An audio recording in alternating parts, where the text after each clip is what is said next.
The newly indicted Donald Trump was oddly quiet yesterday in New York City when he was arraigned on criminal charges, saving his bluster for his most loyal stands at Mar-a-Lago.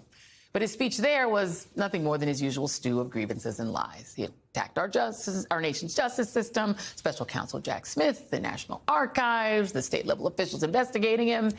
And he renewed his attacks on Manhattan DA Alvin Bragg and his family, along with the judge in the hush money case, Juan Merchan. Judge Merchan has warned Trump about social media comments that would potentially incite violence or jeopardize the safety of others. But Trump attacked him and his family hours later anyway. Not surprisingly, his Republican henchmen in Congress have no shortage of excuses to defend their dear leader. I tell you, this is about intimidation. This is about chilling everyone's speech, making everyone stay in line. Even the judge yesterday said, hey, Mr. Trump, President Trump, be careful what you say. I think that's a message to all us regular folks across the heartland. And to me, that's the most alarming thing of all. I had two calls yesterday, one from a county attorney in Kentucky and one from a county attorney in Tennessee. They were Republican, obviously. Both states are heavily Republican. They want to know if there are ways they can go after the Bidens now. Come on now, y'all. Of course, we all know that Trump's rant was, in essence, like any Trump stump speech ever, since attacking the justice system is his shtick. It's the thing he does. One that juices up his ardent MAGA Republican voters and gets them to give him money. Trump's trial could run headfirst and headlong into next year's Republican presidential primaries. Manhattan prosecutors are pushing for a January start. Trump's team wants it later in the spring.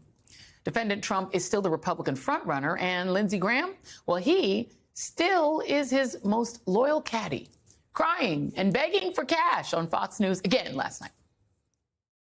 I'm sorry I'm so upset, but please help President Trump. If you can afford $5 or $10, if you can't afford $1, fine, just pray. Make sure you vote as early as you can in your state. Don't risk anything anymore. Vote as soon as you can.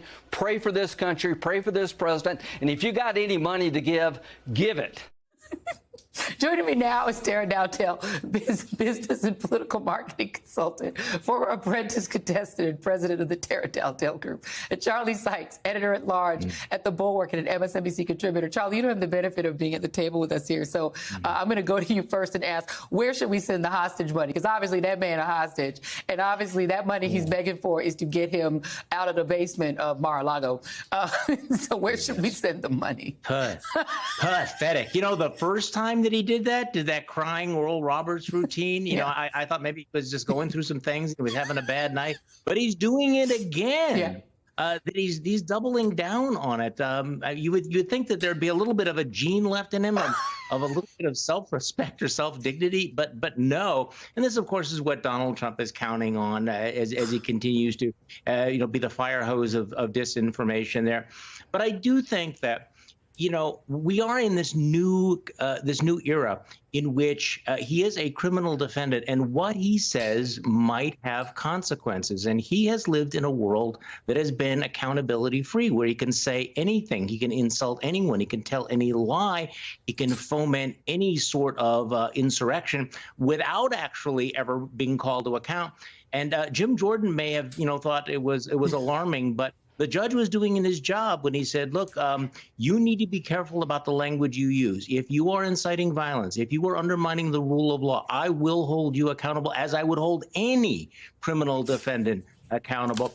And of course, we'll have to see whether, in fact, that happens, because we're in a new world here. And by the way, I do think it's important to point out that reckless demagoguery of those two committee chairmen. They are chairmen of the committees in the House of Representatives, and they are as I've said many times on this program before, they may be clowns with flamethrowers, but they still have flamethrowers. Yeah. And this is what is dangerous. And Representative Comer's comments are really beyond the pale to suggest that there would be some sort of, nakedly partisan retaliation. I think that he also ought to be held accountable for that as well. Absolutely. I mean, and the thing is, Terry, I mean, you've worked on political campaigns. I mean, you've worked with politicians. Donald Trump's particular shtick is to attack everyone who he thinks of as an enemy. So even if there was a gag order, for instance, in this case, that's his whole campaign. That's all that he does. He wouldn't have anything else that he'd be able to do.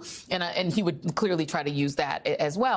Walk us through this for a second, because This actually could all be starting to play out in the courts at the same time it's playing out on the primary campaign trail. How does that even look? Look at, that's the calendar up there. This starts in January, Iowa and New Hampshire for the Republicans. Well, I think that Trump's base will continue to rally around Trump. I don't think that they're looking to go anywhere anytime soon. He plays the victim card well. He makes it not just about him, but us. So these attacks on him are attacks on us. The Justice Department is attacking us. Alvin Bragg is attacking you and your family. So he plays that card very well, and people want it. They want him to play that card. I mean, Marjorie Taylor Greene called him Mandela and Jesus. And Jesus, exactly, mixed in one, which is. Except also sleeping with an adult film. Right, exactly. Which Jesus and Mandela didn't do. Yeah, exactly. So I think that it doesn't matter what he does. But where Trump's real problem is, there's a huge gulf between a primary and a general election. And so even with these charges, it's not just the charges. Women voters are being reminded about the fact that he had these tawdry affairs while his wife was pregnant. Women voters are being reminded about the laundry list of allegations against him, sexual assault, sexual harassment, and the stuff that he's admitted to. The Access Hollywood tape keeps getting brought up again. And so this is really damaging him for the general election. And I think that's what Republicans are afraid of, right? They can't walk away from him. They're tethered to him. They've handed their dignity over, and they're going to just whatever little shred is left, they're going to stick with him, right? But they know that when the general election comes around, if he is the nominee, that this will be an albatross for him, convicted or not.